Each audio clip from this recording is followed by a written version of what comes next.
लद्दाख के ठंडे रेगिस्तानों में इस बार बैक्ट्रियन ऊंट की तैनाती की गई है। अत्यधिक ठंड, कम घनत्व वाली हवा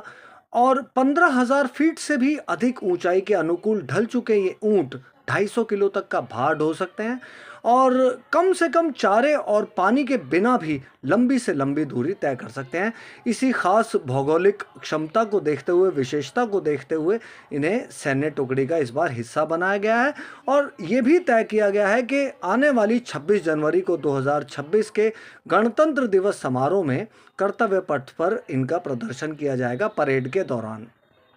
इसके अलावा ज़ांस्कर टट्टू,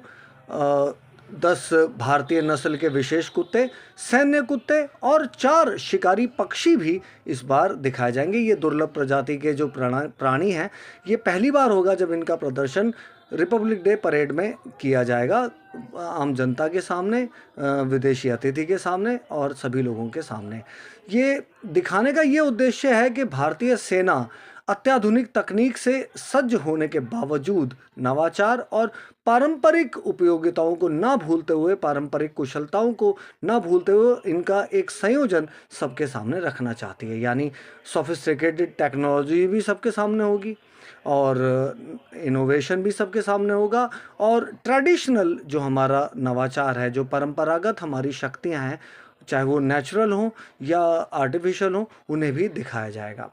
अब मैं बता दूं कि ये जो बैक्ट्रियन ऊंट है, ये जो सबसे ज़्यादा सामान उठा सकता है, इसे सैन्य टुकड़ियों में शामिल क्यों किया गया है? इसका जो इस्तेमाल है वो ये किया जाता है कि ये एक तो सबसे ज़्यादा वज़न उठा सकता है, जैसे मैंने बताया, कम पानी और चारे के बिना भी लंबी से लंबी दूरी तय कर सकता है। तो इसकी इसी खुसूसियत को ध्यान में रखते हुए, विशेषता को ध्यान में रखते हुए सेना इसके इस्तेमाल करती है कोने से कोने में भारी से भारी राशन और रसद पहुंचाने में। कहीं भी किसी भी तरह की आपदा हो, किसी भी तरह की विपत्ति हो, किसी भी तरह की कोई सैन्य समस्या हो या भौगोलिक आपदा हो, प्राकृतिक आपदा हो, ये जो अलग किस्म के दिखने वाले बिल्कुल विशेष किस्म के जो कुबड़े ऊँट हैं, जिन्हें बैक्ट्रियन ऊँट कहा जा रहा है, ये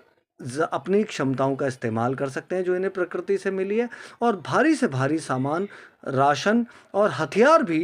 कोने से कोने में सेना की मदद के लिए, लोगों की मदद के लिए पहुंचा सकते हैं। इसीलिए सेना चाहती है कि इस बार इनका प्रदर्शन भी जनता के सामने किया जाए। गणतंत्र दिवस को चुना गया है,